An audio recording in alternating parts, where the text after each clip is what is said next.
Começa agora o Meia Pantufa. Bom dia, boa tarde, boa noite, boa madrugada, pessoal! Todo mundo com os fones de ouvido porque tá começando o seu Meia Pantufa. Toda terça às 5 da tarde no seu player favorito. Eu sou o Luiz Leão e tenho aqui comigo, como sempre, de um lado, meu amigo Gustavo Azevedo. Bom dia, tarde, noite, madrugada, Gusta. Seguinte, se o seu psiquiatra fosse o Conan O'Brien, você também não ia ficar meio doido? E aí, assistidores e assistidoras de filmes e séries, eu dei um grito quando eu vi aquilo. Não dá. É o Conan O'Brien. E aí, o que você vai fazer agora?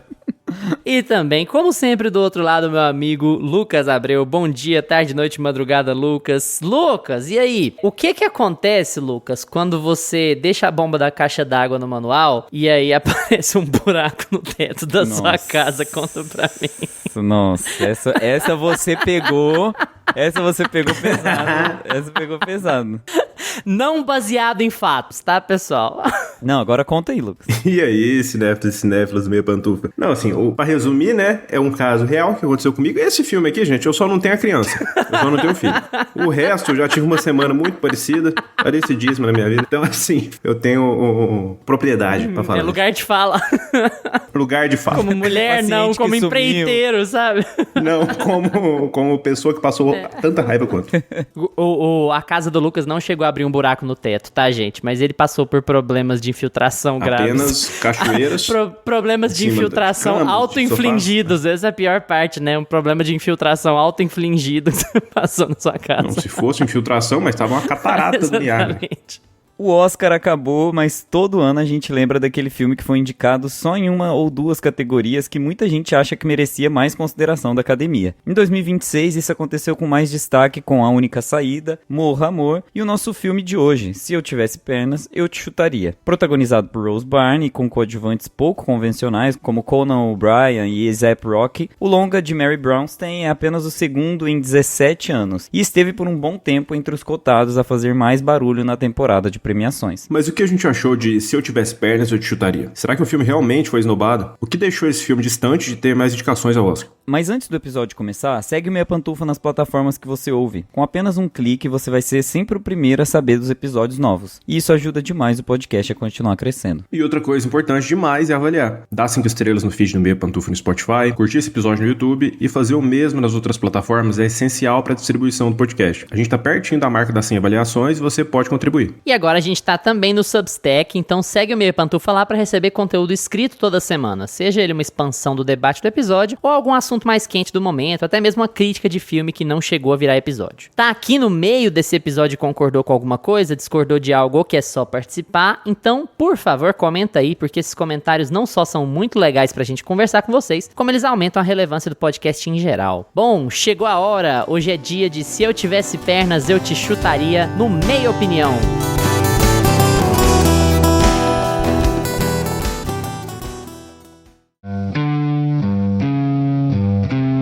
Meia Opinião.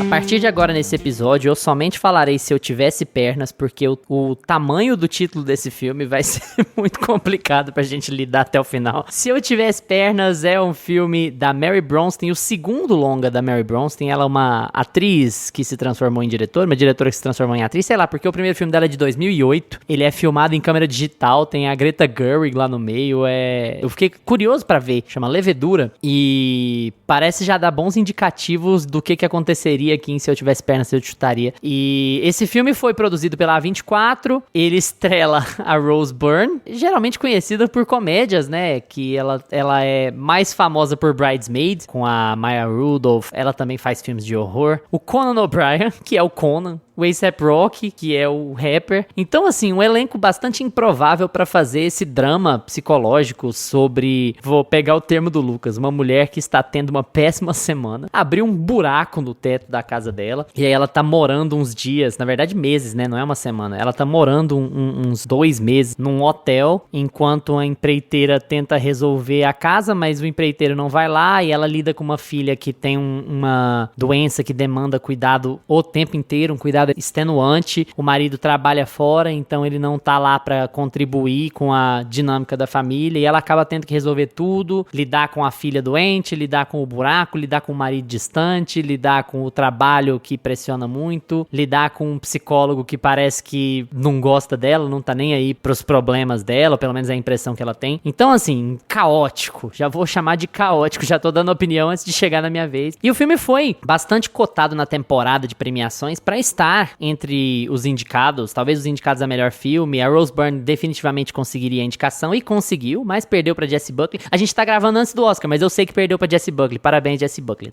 Eu prevejo o futuro. Enfim, e conseguiu a indicação da Rose Byrne, que era a mais provável. A Rose Byrne ganhou o Globo de Ouro também, mas a gente vai especular aqui um pouquinho por que não teve mais indicações, se foi merecido não ter mais indicações, e falar um pouco sobre o que a gente achou do filme como um todo. Gusta, fala um pouquinho aí sobre Se Eu Tivesse Pernas Eu Te Chutaria. O que você achou do filme? Por que o filme não vingou no Oscar como talvez ele tenha a cara de filme que pudesse vingar? Eu acho que na introdução a gente falou do Morra Amor, né? E talvez aqui seja o parzinho perfeito, né? O Morra Amor e o Se Eu Tivesse Pernas, que a gente não vai falar o título completo, que já passamos por essa fase, né? Que é muito longo. Mas eu acho que ele é o parzinho perfeito, que a gente tá falando aqui sobre mulheres com problemas psicológicos e como elas vão lidar com aquilo, né? Mulheres perturbadas. Basicamente, assim, o grande tema do filme é esse, né? É essa coisa, assim, meio... Vamos entrar na cabeça dessas personagens, vamos entender o que tá acontecendo ali, ou não entender o que tá acontecendo ali, e passar por aquele ambiente caótico da forma com que é possível passar, né? Eu acho que os dois, eles têm essa carinha, assim, de não vamos julgar a personagem, vamos só passar por essa confusão mental que ela passa e essa sobrecarga que a mulher constantemente precisa passar, porque ela é impelida a passar isso, né? Tipo,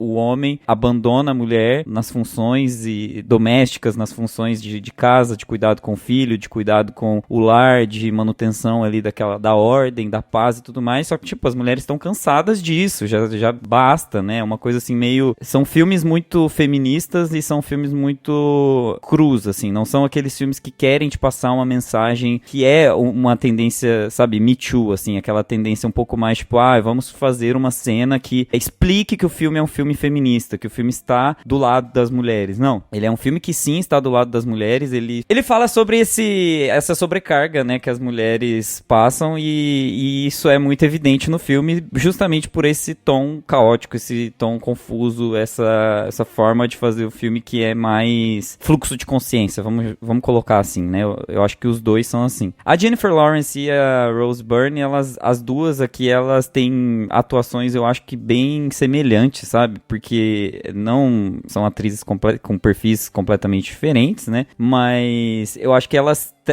fazem essa introspecção dos sentimentos muito bem. E a Rose Byrne aqui, ela consegue sim fazer todo esse resumo dessa paranoia, né, que a mulher tá vivendo, que a personagem ali tá vivendo. Ela consegue transmitir muito bem em tela. Eu sinto que a atuação dela é realmente muito digna, assim, de indicação. Eu acho muito boa, assim, todo o empenho que ela tem no filme pra história funcionar e pra história ficar cada vez mais difícil de entender também, porque eu acho que o truque desse filme é você não entender muito bem as coisas. Tanto que o filme, ele busca omitir os personagens, né? Existe uma omissão de praticamente todo mundo ali que ela tá envolvida de uma forma mais, talvez, visceral, talvez de uma forma mais umbilical, pra usar a metáfora do filme, né? Então ela não tem a gente não vê o rosto da filha dela, a gente não vê o rosto do marido, a gente não sabe qual é a relação que ela tem com a mãe dela, né? Então a gente não sabe muito bem o que ela tá passando. E o que você vê? Você vê o psicólogo e você vê os pacientes dela. E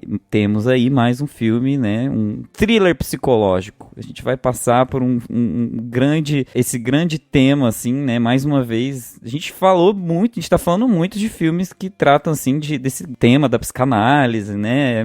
Tem muito filme saindo com essa temática. E eu acho que esse é o grande tema, né? Essa coisa, tipo, da relação que ela tem com o terapeuta, a relação que ela tem com os pacientes, diferentes e como isso tá sufocando a forma com que ela vê a própria relação dela familiar, a relação com o marido, a relação com a filha, a relação com a mãe, a relação, né, dela em si, tipo, a existência dela no mundo. Tem toda essa discussão, assim. Você acaba vendo muito mais ela lidando com o trabalho, o dia a dia, o que ela tem que fazer mesmo, né? Ela tem que fazer a vida continuar, seguir pra adiante. Apesar de a filha dela tá morrendo ou não, a mãe dela já morreu ou não, o marido dela tá terminando com ela ou não, tá distante esse cara, o que tá acontecendo? Então, assim, todas as relações que ela tem íntimas, elas são muito afogadas dentro de si próprias, né? Ela não consegue entender o que é que tá acontecendo com ela, mas ela quer resolver aquilo de alguma forma, ela quer racionalizar aquilo, né? O psiquiatra dela precisa ajudar, o psicólogo dela precisa ajudar ela de alguma forma a racionalizar. Ela faz algumas perguntas óbvias pra ele, né? Tipo assim, vai, resolve meu problema, por que eu sonhei com você, por que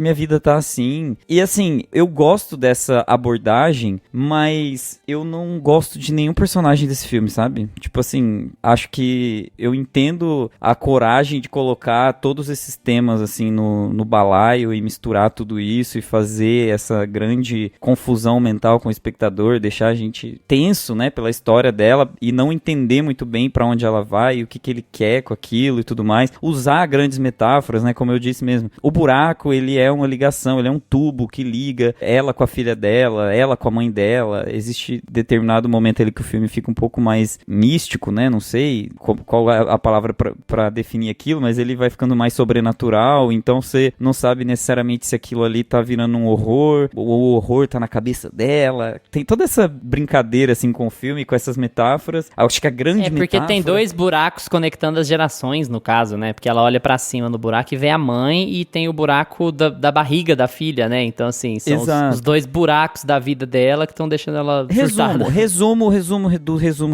Freud, aquela coisa meio tipo, quanto mais você tenta acessar o inconsciente, mais você fica perdido e mais você entra nesse buraco que é não entender o inconsciente, né? Basicamente é tipo assim, um filme sobre inconsciente. Por isso que eu acho que de todos os filmes que a gente falou aqui que falam sobre essa parte mais psicanalítica, ele é o mais óbvio, né? Ele é o que tenta mais ser explícito com relação ao grande tema dele e a grande metáfora dele. Quanto mais você tenta acessar a verdade por meio de uma racionalidade, menos você acessa ela. É isso que ela tenta fazer lá o filme todo. Então a gente tem uma metáfora envolvendo o buraco e a maternidade, é isso? É, basicamente. O buraco... Christopher Nolan, Interestelar. Donnie Darko.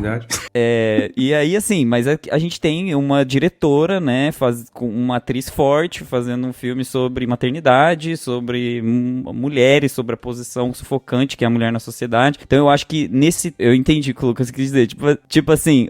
Eu só quis entender isso. Exato. É que, tipo assim, tem esse tema que a gente sabe mais ou menos o que cada um achou do filme, né, gente? E assim, esses grandes temas, eles estão ali, né, em todos esses filmes que eu citei. Só que aqui eu acho que existe uma verdade um pouco mais, como eu disse, uma verdade um pouco mais crua com relação a quem produz, a quem atua e como o filme, ele imprime no espectador. Eu acho que tem uma sensação de que as mulheres, elas realmente podem passar por aquilo. E existem outras mulheres no filme que também estão exaustas com aquela situação de maternidade, de compromisso com aquilo, né, e tudo mais. A própria paciente dela que abandona a criança e a relação que ela tem com a filha dela, né, o medo dela, a culpa que ela tem de abandonar a criança, ela abandona o filme todo, a criança tá o tempo todo abandonada e ela sente culpa por isso e tudo mais. Mas como eu disse, eu acho que assim, o filme, ele tem todos esses temas, ele traz toda essa discussão, mas eu acho que ele não te convence muito com relação àqueles personagens, sabe? Eu achei todos os personagens muito intragáveis, eu acho muito chato todo mundo, é muito difícil acompanhar aquela história, assim, é meio... Eu não sei se eu tô com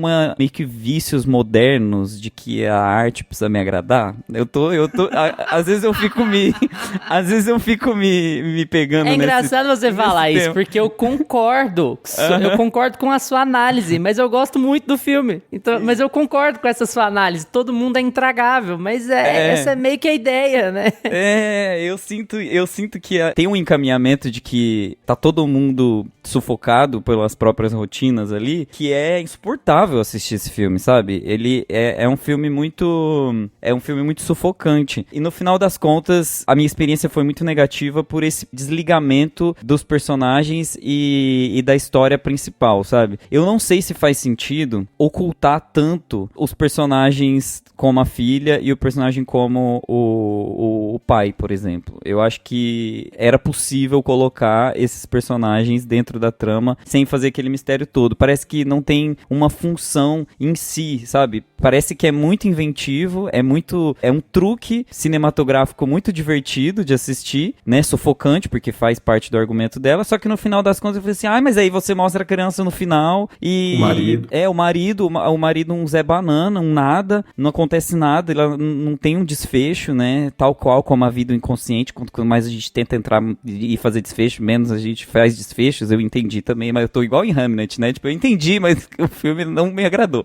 Eu acho que é um pouco nesse sentido, né? Eu sei que ela tá querendo causar essa confusão e esse retorno à repetição, ao nada, ao vazio e tudo mais, que é o incômodo que ela quer causar, né? Mas no fim das contas, quando acaba o filme, você fala assim, peraí, mas tipo, que história que ela contou aqui? Que desfecho teve, sabe, pra essa mulher? O que esse filme traz pra mim de novo? Porque eu tenho a sensação de que ela brinca com essas teorias, assim, mais psicanalíticas, ela faz uma exposição surrealista de tudo isso, e que no fim das contas o filme não traz algo, uma contação de uma história mesmo, sabe? Uma história que no fim das contas vai trazer algo pro espectador. Por isso que eu acho que talvez seja um filtro, né? Que eu assisti talvez o filme com esse filtro e foi a percepção que eu fiquei no final. Eu achei o filme um pouco desagradável, sabe? Meio... Eu não engoli ele. Ainda tô digerindo. Intragável. Você quer que ponha uma sonda pela sua barriga? Eu acho que vamos evitar, né? Meu Deus. Pra você digerir o filme um pouco melhor. Por falar em tubo, né?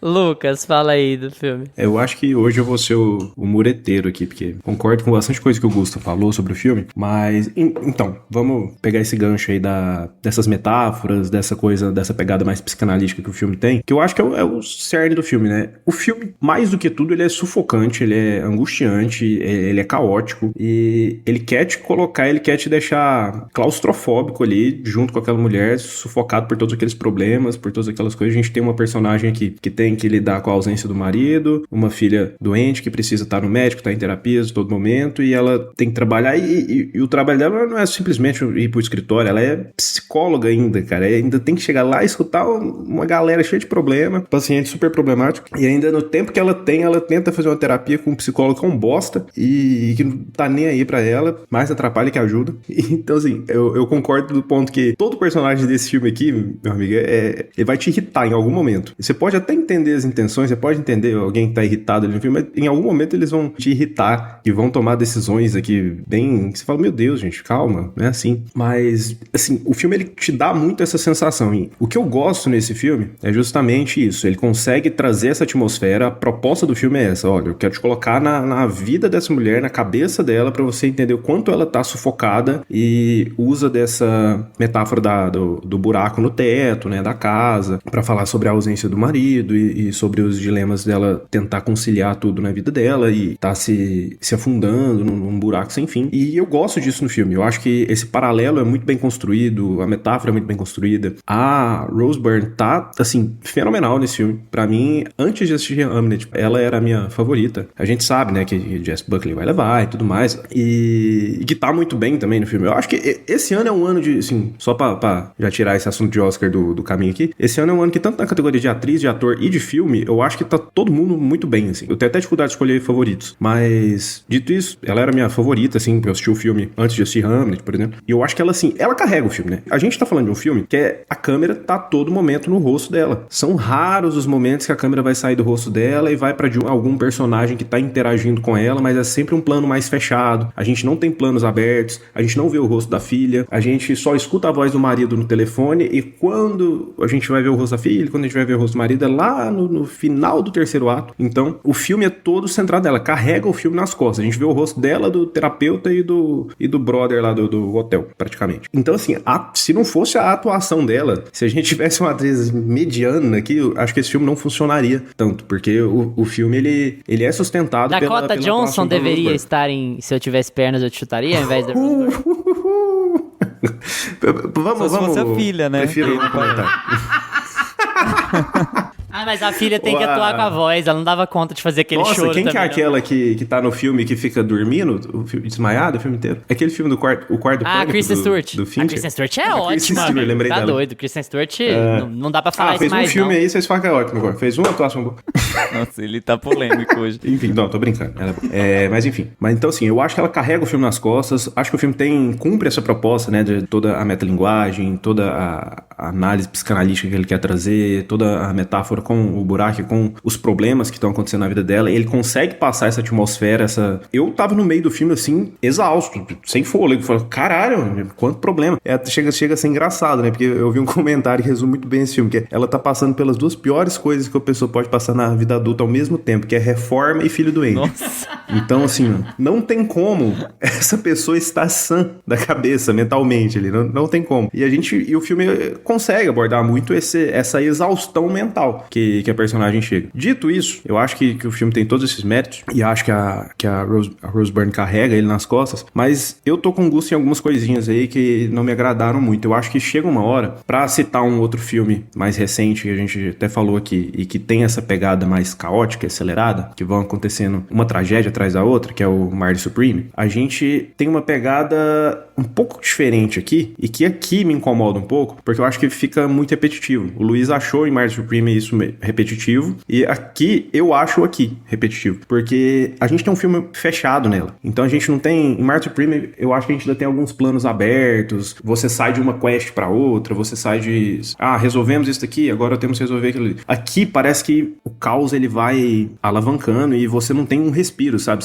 Eu não sinto que a gente tem um respiro. E tudo bem, a propósito do filme, mas eu como espectador, chegou uma hora que ficou muito repetitivo. Pra mim, assim, deu uma passada, deu uma exagerada do meio pro fim. Eu falei, cara, tá bom, né? Das mulheres é 2 horas da mulher sofrendo só, cara, que também não é irreversível agora, Não precisa, a Brenda falando pra Cindy, assim, gente, 50 negros foram esfaqueados na favela, mas todo mundo quer saber do buraco do teto da branca, sabe? Do buraco dela. Ah, não, gente, é só o filme sobre o buraco, o tempo inteiro esse buraco, é meio desgastante, eu entendo. Então assim, chega uma hora que eu tava exausto, assim, e, cara, tá bom, já entendi, não precisa levar a personagem ao extremo do sofrimento, assim, também, cara, vamos lá. Tem umas coisinhas aí que dá pra mexer ali. Tem algumas coisinhas de roteiro ali que eu acho que dá uma pecada, que o roteiro dá uma exagerada pra que tudo realmente dê muito errado, que não dê certo. Pouco meio de conversa, o buraco no teto, a casa dela, o tamanho daquela casa, não podia dormir no outro quarto, não podia, precisava ir para um hotel tantos dias assim. Então, assim,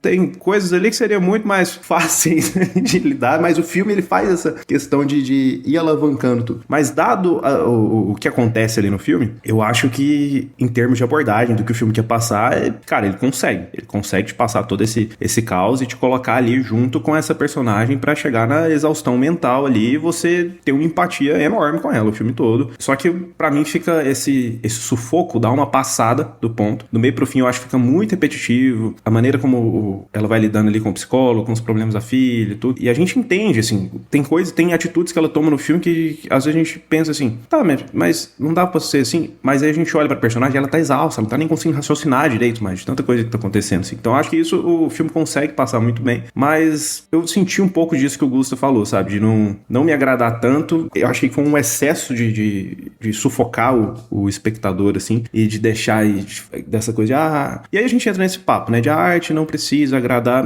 Meu amigo, eu quero sentar no sofá e ver um filme que me agrade, sinto muito. E, enfim, eu sei que alguns filmes vão ter propostas diferentes, e eu acho que esse filme aqui, ele, fazendo uma análise fria, ele consegue acertar em quase tudo que ele se propõe. Por exemplo, o fato de não mostrar o rosto da filha durante muito tempo, o fato de a gente não entender direito o que a filha tem durante muito tempo do filme, o fato de a gente só ouvir a voz do marido pelo telefone, isso tudo deixa a gente mais imerso ali com a personagem. Isso tudo faz a gente criar uma empatia maior com ela. Eu gosto dessas coisas que acontecem no filme. Mas pra mim dá uma exagerada que eu acho que chega a um nível, assim, quase Lars von Trier. Me chega a um nível assim que, cara, calma, vamos dar uma segurada no sofrimento, essa personagem merece um respiro, um descanso, uma coisa, sabe? Você chega a ficar assim com pena uma hora, cara.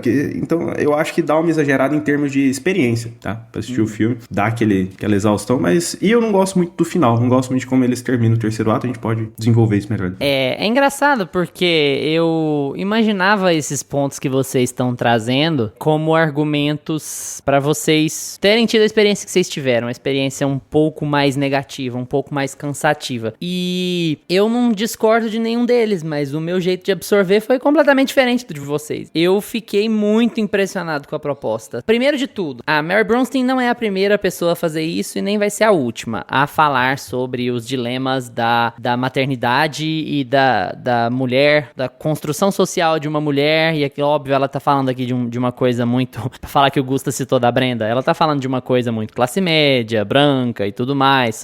Eles não têm problemas financeiros, mas deixa isso pra lá. A gente não julga o filme pelo que ele não é. A gente julga o filme pelo que ele é. Dito isso, eu acho as escolhas da Mary Bronstein fantásticas, assim. Esse é o segundo longa dela. O primeiro longa dela é de 2008, filmado em câmera digital, parece um road movie, assim. Cara, eu fiquei muito impressionado com o que ela consegue fazer. O Lucas falou sobre Marley Supreme, eu acho que a relação com o Safdie, ela é muito clara, assim, ela é muito óbvia com o tipo de cinema que os Safdie se acostumaram a fazer. Eu acho que ele é muito referencial aqui, é um filme do Safdie sob uma ótica feminina, de uma diretora mulher sobre uma protagonista mulher, na ideia do gerador automático de ansiedade que é esse filme. Esse filme é um gerador de ansiedade assustador, assim, ele é muito, muito, muito cansativo, e tudo que eu for falar eu vou repetir vocês, mas assim, ele é muito cansativo, entre parênteses, complimentary, elogioso, fecha parênteses, sabe, porque ele é muito cansativo e a gente vai morrer aqui no assunto de vocês entenderam a proposta, vocês não estão discordando da proposta, mas vocês não gostaram, a experiência foi negativa pra vocês em determinadas escolhas que ela fez na proposta. Eu vou falar, eu entendi a proposta, eu concordei com a proposta e eu gostei muito das escolhas que ela fez. E eu acho que talvez eu goste muito desse filme por entender também o contexto externo dele.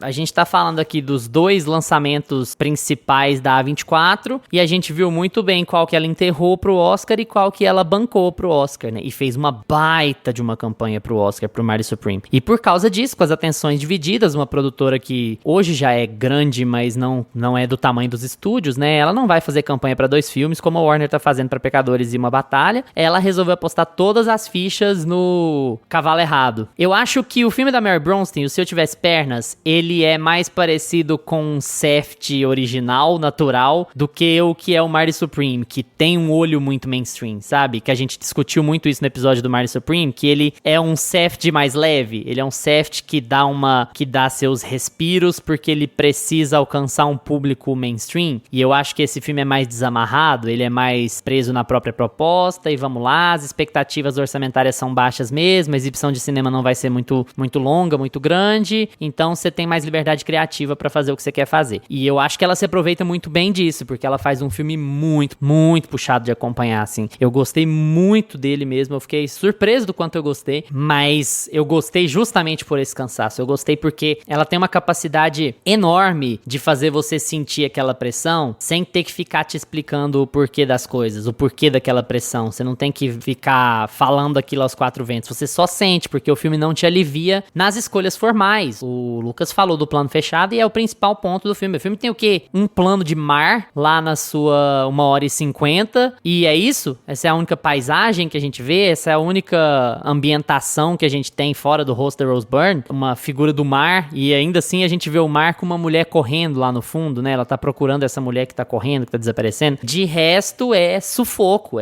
o tempo inteiro. E eu acho que todas as escolhas que ela fez pra aumentar esse sufoco são muito bem-vindas e eu acho muito criativas. Eu acho muito bom que ela não mostre o rosto da filha, eu acho muito bom que ela não mostre o marido, porque a ideia é isolamento total. A personagem da Rose Byrne, ela está se sentindo completamente isolada. E esse é a Linda, né? Ela tá se sentindo completamente isolada. Ela tá sentindo que ninguém entende ela. E o psicólogo não entende, o marido não entende, a filha não entende. Ninguém é capaz de entender o que ela tá passando. Porque o que ela tá passando é muito além de 15 dias ruins. O que ela tá passando não é uma reforma. O que ela tá passando não é uma filha doente. É uma soma de tudo. É uma frustração absoluta. É uma sensação de abandono, de escolhas erradas e que são escolhas erradas irrevogáveis. E é esse misto de culpa com amor, mas será que ama mesmo? E você tem aquela culpa que tá todo mundo te falando que não é sua culpa e você tá cansado de mensagens imagenzinha positiva e de gente que não tem problemas como os seus e finge que tem, de gente que finge que você não faz escolhas erradas e na verdade você faz, e você tem que lidar com as suas escolhas. Então, assim, eu acho todo o contexto do filme muito legal, muito foda. Eu acho que a pressão que ela sente é muito real. Aqui eu já discordo muito do Lucas, porque eu acho que quando a gente pensa em coisas que daria pra fazer pra resolver, não é a solução do problema dela, sabe? Não é a solução do problema dela ficar menos dias no hotel ou dormir num outro quarto. É sobre o buraco na vida, é sobre o buraco de estar num ciclo completamente desgastante, porque não é que são 2 horas muito difíceis pro espectador, que não passa nunca, que não dá um alívio. É porque ela não tem alívio e ela não vai ter alívio. Essa é a vida dela. Nada ali, fora a empreiteira, fora consertar o buraco no teto, nada ali vai aliviar. O marido dela não vai abandonar o emprego. A gente descobre no final que ele é militar. Então, assim, não é qualquer carreira, sabe? Ele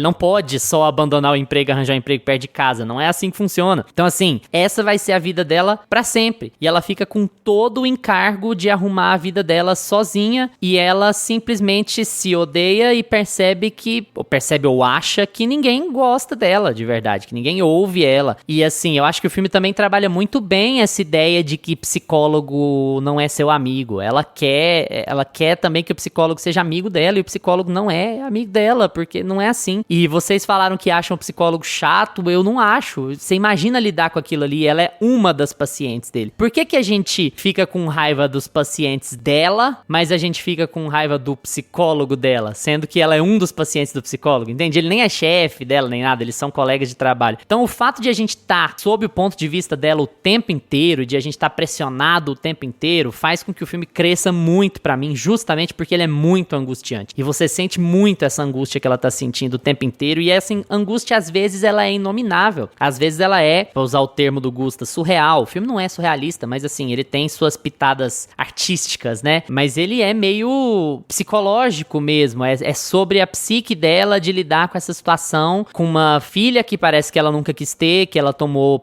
que ela teve por impulso, porque parecia a coisa certa a se fazer, com a casa que ela tem que cuidar sozinha, ela tem a casa, mas o marido nunca tá lá, com um marido que acha que os problemas dela são fáceis de resolver, é só você fazer isso, é só você fazer aquilo, é só você fazer aquilo outro, e isso atrapalha muito mais do que ajuda. Então assim, você sente muito o peso que ela tá sentindo o tempo inteiro, até porque o filme não deixa você aliviar. E eu acho muito legal que ela faz, essa é uma escolha que um estúdio jamais deixaria fazer, porque é um filme que atrapalha o público a receber aquilo, porque a gente precisa de respiro enquanto público, audiência geral. Como o filme ele tem uma cara mais indie, de menos apelo, de menos orçamento, ele se dá o direito de fazer isso com mais firmeza, sabe? E eu fiquei muito, muito feliz com o filme, assim, eu achei o filme muito bom, e eu acho que eu vou expandir um pouco mais sobre isso durante a semana aí no Substack. Eu tô preparando um conteúdo, se tudo der certo, eu vou preparar um conteúdo com a minha grande amiga Carol Jordão, pra não ficar muito repetitivo sobre o que a gente falou de Pluribus, mas falar sobre a dificuldade que os filmes de mulheres difíceis estão tendo pra chegar em certos patamares. Por que a campanha foi toda pra Marty Supreme e não foi a campanha do mesmo estúdio, a gente tá falando da mesma produtora, né? Por que a campanha foi toda pra Marty Supreme e foi nada pra esse filme? Claro que tem questões orçamentárias, de tamanho de tamanho de ator, sabe? Tamanho de atriz, tamanho de elenco. Evidentemente tem, mas tem um quê de... Opa, por que o Marty Supreme insuportável a gente consegue vender? Consegue vender pra academia, consegue vender pro público, mas a linda insuportável a gente não consegue vender pra academia, não consegue vender pro público. Aonde tá esse gap? Será que ele é social? Será que ele é econômico? Será que ele é uma mistura das duas coisas? Por que Pluribus é super assistida, mas um monte de gente odeia a Carol? Por que Morra Amor tem uma atriz A-lister, uma atriz maior do que o Chalamet, mas Morra Amor é um filme ignorado? Independentemente da qualidade dele, eu não vi ainda, não posso nem falar. Mas é um filme com Robert Pattinson e com a Jennifer Lawrence, e ele foi sumariamente ignorado pela academia. E por quê? Isso não tem a ver com a personagem difícil, isso não tem a ver com a personagem que não se encaixa num padrão do que o votante da academia espera, do que o público permite como aceitável pra uma personagem feminina. Uma discussão que a gente teve em Pluribus, mas que tá voltando aqui, sabe? Porque eu acho que tem um pouco isso. A Linda é uma personagem que tá extremamente pressionada, e ela toma decisões horríveis porque ela tá pressionada, e ela toma decisões horríveis porque ela não tá dando conta de lidar. E será que o público vai ver isso como uma mulher ruim? Como uma mulher errada? Porque ela toma decisões que vão contra o código de ética das mães, ou código de ética das esposas, ou código profissional das psicólogas. Então eu acho que o filme levanta muita discussão também também pelo contexto externo, sabe? Por esse momento que a gente tá vivendo, por esses dias terríveis que a gente tá vivendo aí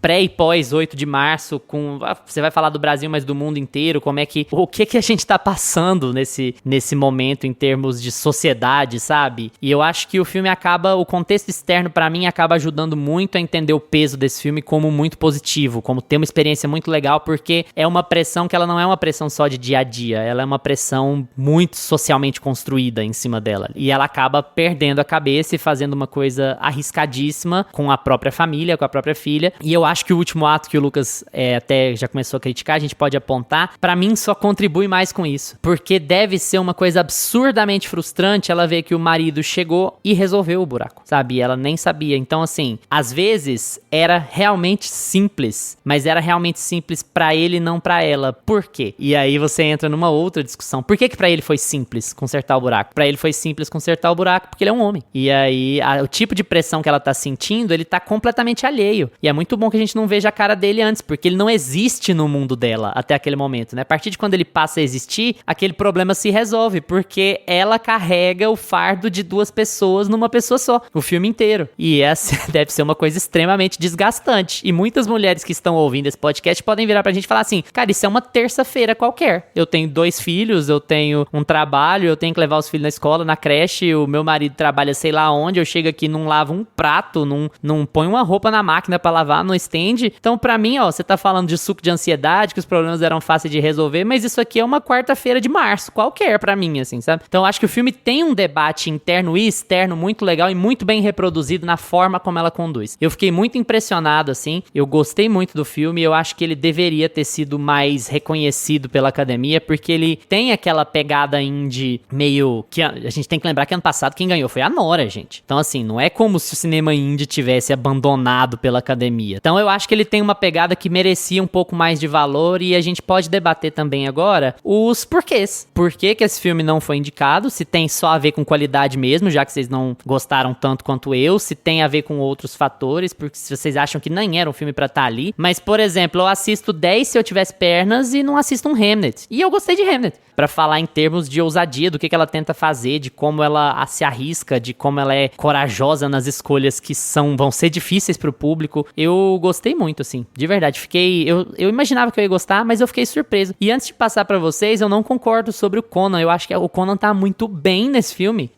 Eu desliguei dele, assim, eu falei, cara, mas imagina, um cara, a estafa de ter que lidar com uma paciente desse jeito, que grita, que estoura. E eu acho muito legal aquela cena que ele vai no consultório dela, depois daquela intervenção, e que ele fala por meio de uma metáfora e a cena corta ali, sabe? Que ele fala sobre carregar o peso, que naquele momento ele mostra um pouco de humanidade, porque ele tá falando do peso dele também, né? E eu gostei muito da atuação dele, eu fiquei muito surpreso, eu achei que... Porque tinha muita chance do Conan ser caricatíssimo, né? Ou de simplesmente não funcionar como ator dramático, e eu gostei. Mas enfim, esse balde todo aí, Gusta, fala um pouquinho.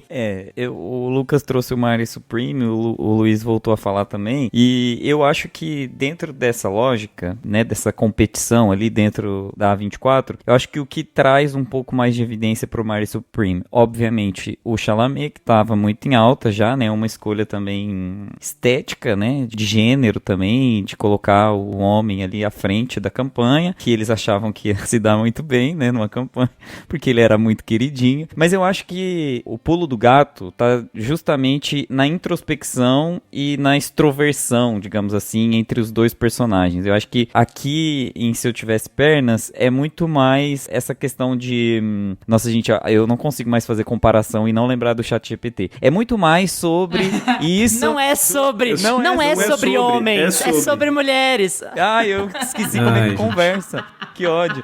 Mas enfim, enquanto lá em Marte Supreme a gente tem um personagem que é muito mais extrovertido e que ele é super expositivo com relação aos planos dele, onde ele quer chegar e pra onde ele vai e tudo mais, aqui a gente tem uma introversão eterna. É sempre assim, aconteceu um problema, como que eu vou lidar dentro da minha cabeça e como que isso tá até porque ela vai desabafar com quem? Qual que é a intenção dela? Os desabafos são com o psicólogo e tudo mais. E aí entra essa questão toda, assim, né, que eu acho que existe sim o recorte de gênero, existe uma predileção da academia pra dar essa grande visibilidade pros papéis masculinos e pros filmes, enfim, feitos por homens, né, isso existe existe sim, mas eu acho que existe uma forma de estruturar o filme que é mais palatável pro público em geral, o Marley Supreme, do que o Se Eu Tivesse Pernas. É muito isso que eu tô falando aqui. A gente serve muito de curadoria aqui no Meia Pantufa, porque a gente fala muito sobre isso. A gente não tem tempo pra sentar e ficar assistindo o fim de semana inteiro filmes, porque a gente tem uma vida, a gente tem família, a gente tem amigos e tudo mais. Então a gente quer procurar, o que o Lucas falou, eu quero sim sentar e assistir um filme legal que vai me trazer um prazer ali, uma experiência gostosa. Então assim, quando eu penso em qual filme indicar pra uma pessoa, qual filme da A24 que saiu nesses últimos tempos que você indicaria pra uma pessoa? Eu tenho várias críticas a Marley Supreme, mas eu indico ainda Marley Supreme, sabe? Porque eu acho que as pessoas, elas vão ter uma jornada interessante ali, elas vão conhecer o Safdie, como ele dirige os filmes, como ele ignora muito mais mainstream, sem roteiro. dúvida ele é muito mais, sabe?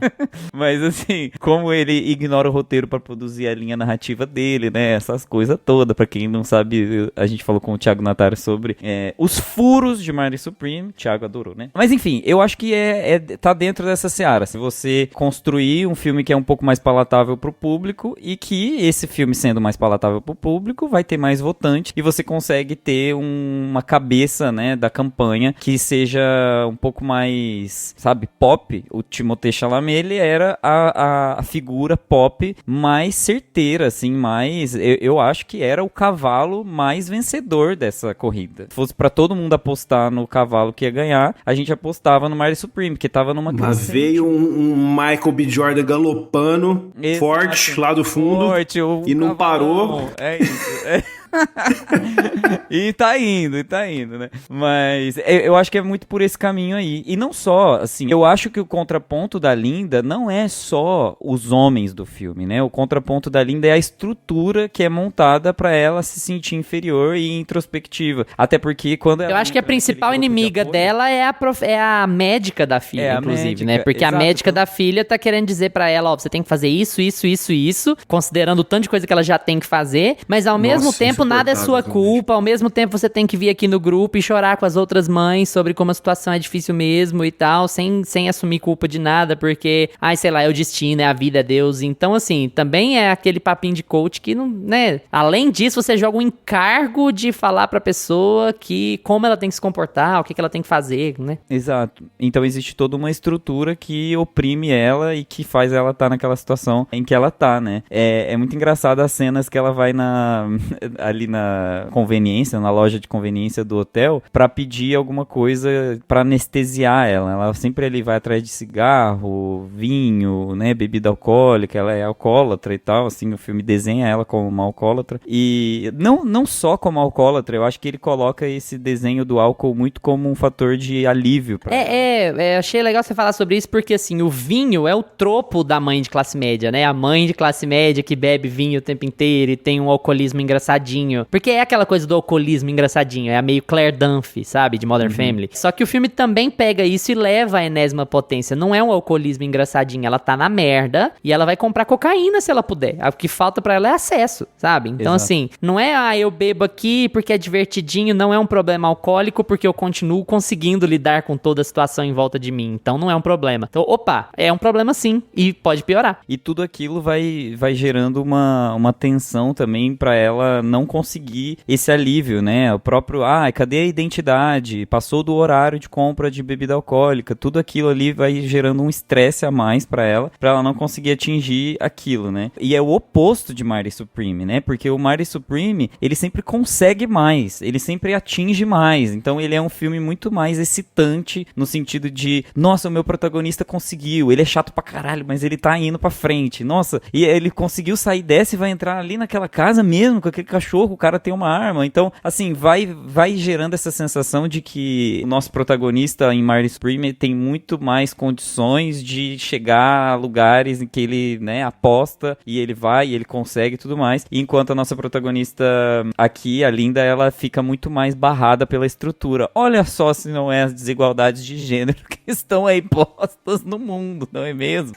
E eu acho que é isso, assim, é esse sentimento de anticlímax, né, que o filme tem, que não faz ele chegar tão adiante, respondendo a pergunta, assim, pra finalizar. Eu acho que é por isso que o filme não consegue chegar em todos os públicos. Primeiro, porque ele não é o filme mais palatável, ele não é ele tá longe de ser um filme palatável, ele é um filme bem intragável, é bem o oposto Ele disso, não é né? uma aventurinha de cinema, né? Você não vai Exato, comer uma então. pipoca, tomar um refri e ficar de boa nele, assim. É Não. muito mais um filme de fazer isso que a gente tá fazendo aqui, de assistir ele e aí depois você tira 1h30 ali num café com seus amigos, com quem você assistiu, pra poder trocar uma ideia sobre o que foi dito, assim, uma coisa ali, uma conversa mais séria do que tipo, yay, que legal, que jornada interessante, que jornada bacana, que desfecho. Bacana, não diria. É, porque Marty Supreme, no fim das contas, aquele final mequetrefe, é isso, eles dão, tipo, um petisco pra gente, assim, tipo assim, olha lá, a gente fechou o arco dele, aí lá, ele vai olhar pro filho dele e vai dar uma risadinha, né? Aqui não, aqui a personagem, ela tenta se matar, sabe? Ela vai pro mar e ela tenta se jogar várias vezes, é desesperador, é horrível, é um final de filme extremamente angustiante, né? E aí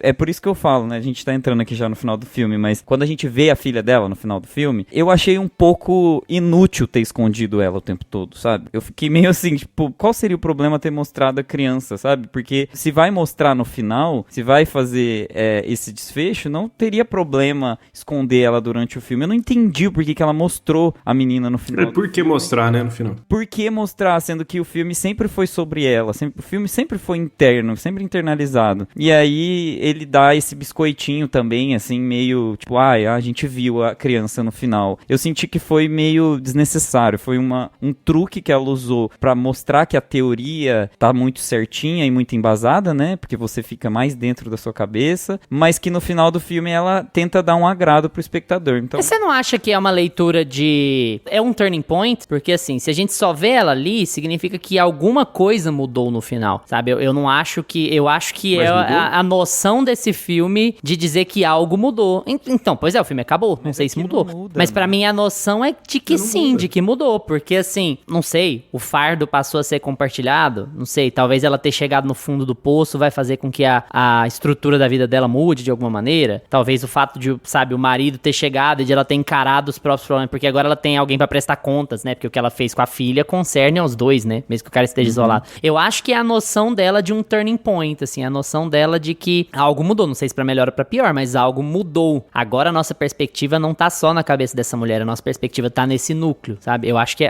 a ideia é essa, mas fica passível a interpretação também. Eu não acho vazio, sabe? Eu acho muito interessante como a gente só sente alívio depois que a família entra em quadro, né? Depois que ela vê o marido e o teto tá consertado, é a única hora que você sente um alívio. E é um alívio ruim também, porque assim, alívio ruim é engraçado, mas é um alívio ruim, porque na hora que você vê que o teto tá consertado e que o marido tá lá, você pensa, porra, ela tirou o tubo. Na hora que o marido chegar no quarto e ver a menina sem o tubo, sabe? Então você já sabe assim, você já entende que ela surtou, ela estourou, e na hora que ela finalmente surtou, ela vai ser punida ainda, ela vai ter que sofrer as consequências dos atos dela, né? Que é o horror, a incredulidade do marido e tal, de ver a situação. Mas eu acho que alguma coisa mudou ali, sabe? A gente só vê a menina porque alguma coisa naquela relação mudou. Talvez porque ela fez algo imperdoável, ou talvez porque ela vai conseguir estar mais centrada agora, não sei. Acho que o filme até deixa certa abertura pra isso, mas aquela dinâmica não é mais a mesma que a gente tava acompanhando antes. Eu falei que eu não gosto muito do final justamente por isso. Eu acho que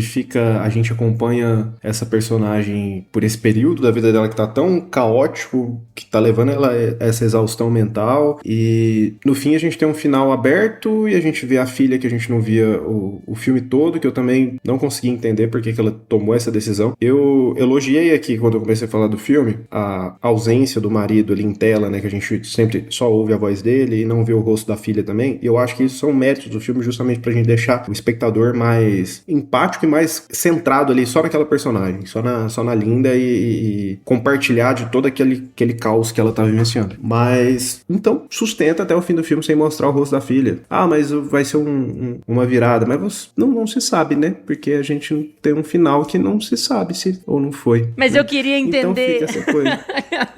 Toda vez que o Lucas fala, que eu converso com é a pra Carla, eu só sentir. lembro do meme do patinho. Já senti 2 Mas eu horas. queria entender, pô. eu senti Custava mostrar o prédio pronto? Mostrou aí o prédio pronto, mostrou a menina. Exatamente, eu senti o desespero. Você queria que eu sentisse o desespero, a ansiedade? Eu fiquei aqui na ponta do sofá sentindo. Agora, me dê 2 minutinhos fechando o arco dessa personagem, pelo amor de Deus. Mas assim, eu sinto falta de uma coisinha ali no final. Por mais que seja... Eu trouxe o Marty Supreme aqui, na verdade, mais pra resumindo, né? Porque eu sou o cara aqui desse podcast que gosta geralmente desse tipo de filme, mais acelerado, mais caótico e tal. E em termos de ritmo, eu acho que o filme tá muito bem. E eu trouxe o Marty Supreme justamente pra comparar por que eu gostei mais de um e menos de outro. Mas é um paralelo muito válido. Eu tava pensando nesse paralelo o tempo inteiro enquanto eu tava assistindo o filme. Até porque é a mesma produtora, mesmo ano. E assim, em termos de ritmo, de estrutura, eu gosto muito do filme. Eu tenho um grau de notas de filme aqui na minha cabeça, particular meu, que assim, 3 estrelas pra mim é legal, 4, muito bom, 5, excelente. Então assim, esse filme eu já tinha dado 3 estrelas lá no Letter, não é um filme que eu acho ruim, eu gosto desse filme. Eu só acho que do meio pro fim ele fica repetitivo, ele sofre de alguns excessos ali,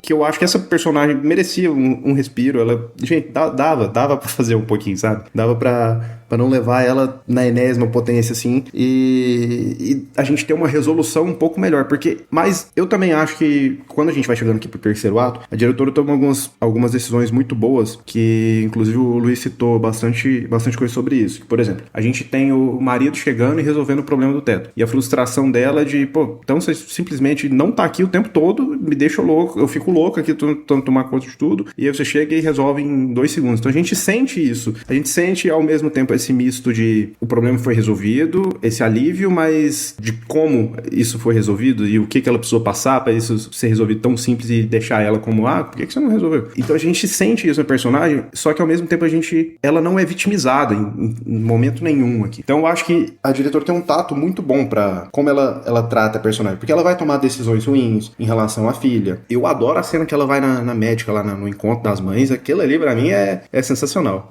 Médica que inclusive é a Mary Bronstein, viu, gente? Quando vocês forem assistir esse filme, a Dr. Spring é a diretora do filme. Nossa, porque essa médica é insuportável, cara. Nossa, ela vem com aquele papo de como se a vida da mãe fosse a vida da Virgínia, né? Que acorda e leva a filha... Postei um story, levei a filha na Maple Bear hoje, aí voltei, fiz mais story. Aí tem mais 3 empregadas pra ajudar cuidar das outras 4 crianças. Não, meu, a médica fala como se fosse, né? E aí a gente por fora tá assim, nossa, vocês ganham essa médica. Então assim, e tem uma cena que ela vai na reunião lá que eu acho excelente, assim, como ela lida com aquilo. Então assim, a gente tem ela retratada de uma maneira muito, muito crua e muito humana, assim, porque ao mesmo tempo que a diretora tem esse tato de não vitimizar ela, mas também a gente tem uma coisa ali que se fosse talvez um diretor homem, teria feito isso de uma maneira que ficasse muito estranha, que é o marido chegar e resolver o problema. Então aqui eu acho que ela tem esse tato também de fazer isso. Falou, o marido chegou e resolveu, só que olha só tudo que ela teve que passar, tudo que ela tava tendo que tomar conta ao mesmo tempo, olha só como é que tava a cabeça dela. Uma pessoa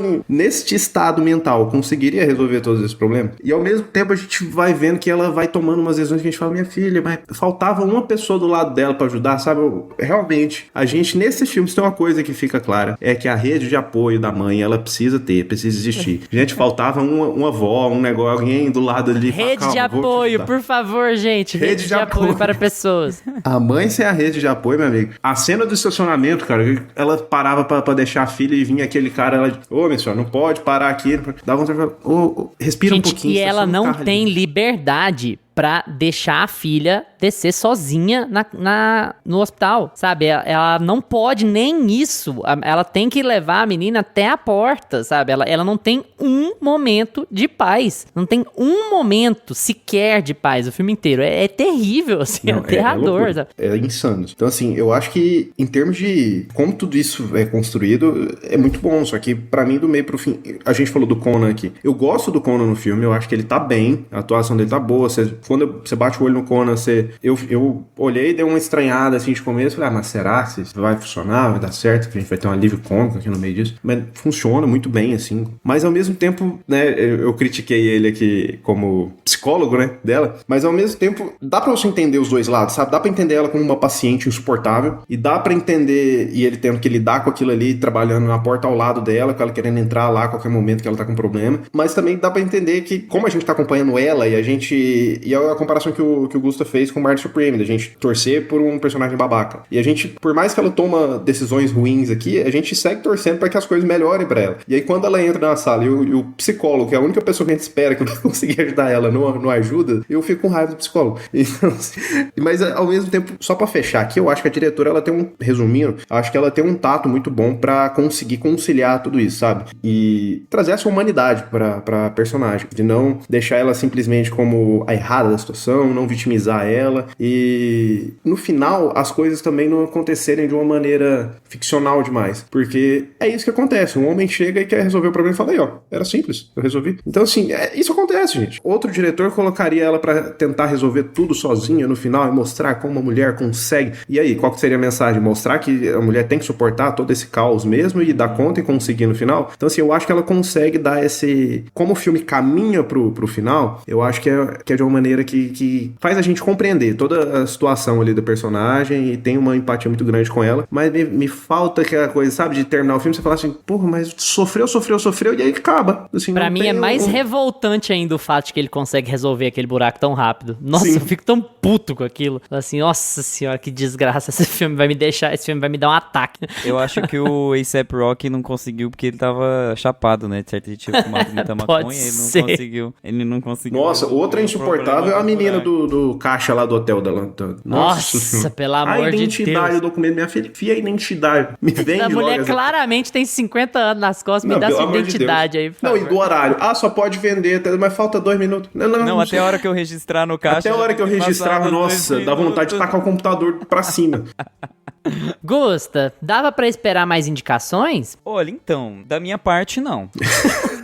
Só isso? Não vai expandir? Hoje não, Fábio. Não gosto, eu não gosto da estrutura do roteiro. Eu acho que ele é muito expositivo no sentido teórico e pouco explorativo no sentido dos personagens. Deixa um pouco a desejar, né, na condução da história, assim, de trazer a apresentação daquela personagem e concluir um pouco narrativamente pra que é que ela tá ali naquele filme, por que ela tá naquela história. Eu acho que o final do filme, a gente tava comentando aqui sobre se faz sentido ou não. O final do filme tem esse sentimento de que nada foi resolvido, e nada foi resolvido muito problemático pra história dela, porque é aquele tipo de filme que, se você coloca a sua personagem naquela situação e você não explica o que é, qual foi o motivo, a solução é a morte, sabe? A solução é aquela, assim, é você desistir, é você ver que nada funciona, então é melhor abandonar aquela vida. Eu acho um pouco problemático, sabe? Você não conseguir trabalhar aquelas personagens ali por meio por meio de uma relação com o outro ali. Ela abandona os outros, né? Ela abandona a filha, abandona o marido, abandona o psicólogo, ela se desliga do mundo e o que sobra é a morte. E aí, é um pouco complexo você deixar um filme solto assim, dessa forma, sabe? Eu não interpretei desse jeito, mas tudo bem.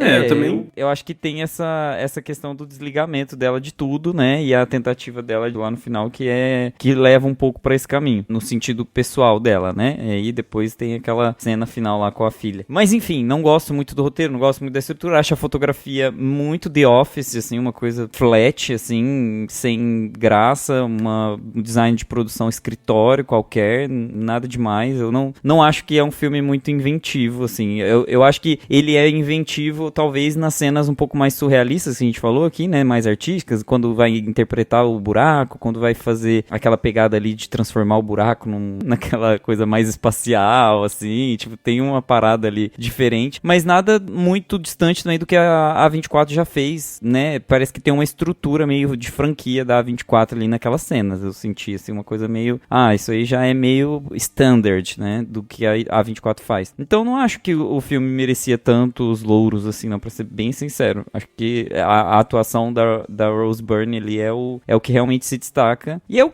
que a gente mais tem no filme, né? É o que a gente mais sente do filme mesmo. Não vou nem falar da direção, né? Porque se eu acho que o filme tá todo errado em propósito, eu acho que a direção é o que mais me desagrada ali. Cara, eu acho que em termos de premiação, eu elogiei muito a direção aqui, mas ainda acho que não é, assim, uma coisa tão inventiva. É assim, fechou a câmera no rosto da atriz e deixa a atriz trabalhar, a gente vai seguindo a estrutura do roteiro aqui. Então, toda a estrutura e ritmo do filme, como o filme é conduzido, eu gosto, mas, né, como eu falei, acho que ele dá uma passada do ponto, do meio pro fim, não gosto de como ele se fecha, mas pra mim o filme ele é carregado nas costas, assim, da Rose Byrne. Então, assim, em termos, ela merece estar indicada, merecia ganhar, e acho que ela é minha favorita, porque a gente já sabe quem ganha, quem vai ganhar aí, mas, assim, ela é minha favorita dentre as categorias de melhor atriz, ela carrega esse filme nas costas, mas realmente o filme não... Talvez direção eu acho que merecia concorrer sim, porque por mais que é só essa câmera fechada e explorando ali a atriz, mas é um filme muito caótico, que demanda esse ritmo mais acelerado e que tem, né, eu falei muito isso aqui, que tem que ter um bom tato pra saber do meio pro fim não deixar esse filme ir pro lugar errado, sabe? Não em termos de estrutura, porque foi o que eu critiquei aqui, mas em termos de mensagem, sabe? Se eu tivesse pernas, eu te chutaria. Na data de gravação desse episódio está disponível no Telecine, pra você que não gosta de outros caminhos pra assistir filmes. Então, se você tiver Telecine, assiste por lá. Se você não tiver, bom, manda DM pra gente.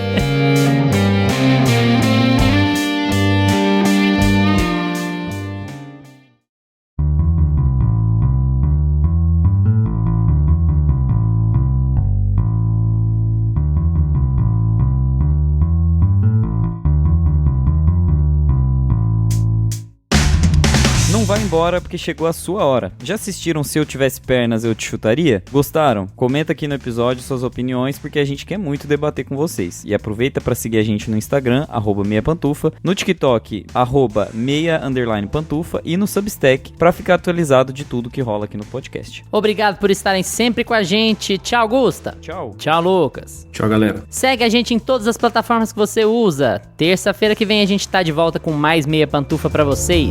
Tchau!